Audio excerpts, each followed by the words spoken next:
दुसऱ्याला गिफ्ट दिल्यावर आपण कसं करतो?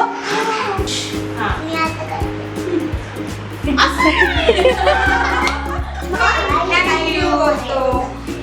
थँक्यू म्हटल्यानंतर काय म्हणायचं?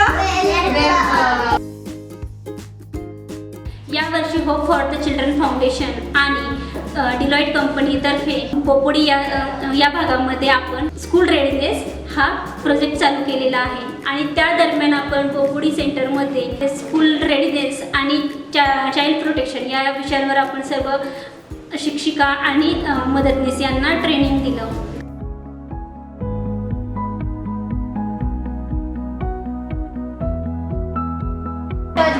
काय असेल त्यांना जे वाटेल ते पालकांना पण सांगितलं पाहिजे, शिक्षकांना सांगितलं पाहिजे. तिसरा एक की संरक्षणाचा हक्क.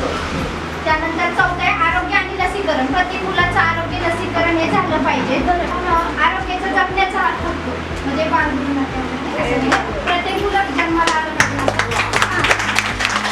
मला काही प्रशिक्षण दिलं ते खूप मोलाचं आहे, कारण की काही लहान मुलांसोबत म्हणजे कशा पद्धतीमध्ये मुलं व्यक्त करत नाही, आईवडिलांना काही सांगत नाही, टीचरांना जसं आता सांगतील त्या, आणि आम्हाला मुलांना कसं समजावून घ्यायचं त्या ह्या प्रशिक्षणामधनं खूप छान कळालं. ते शिकलं आहे, जे ट्रेनिंग मिळालं आहे त्यांना, त्या कशा इम्प्लिमेंट करतायत ह्याचं ऑब्झर्वेशन करतो आणि जिथं गरज असेल तिथं आम्ही त्यांना गाईड करतो. अंगणवाडी टीचर्स खूप छान प्रकारे शिकवतात. काही टीचर्सनी कार्ड्ससुद्धा बनवलेले आहेत, साहित्य बनवलं आहे आणि त्या साहित्याद्वारे मुलांना शिकवतात.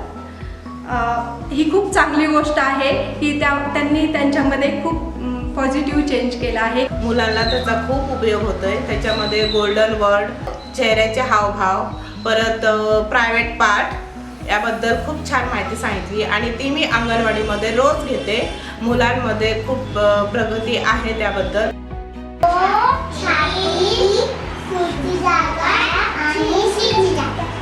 Very good.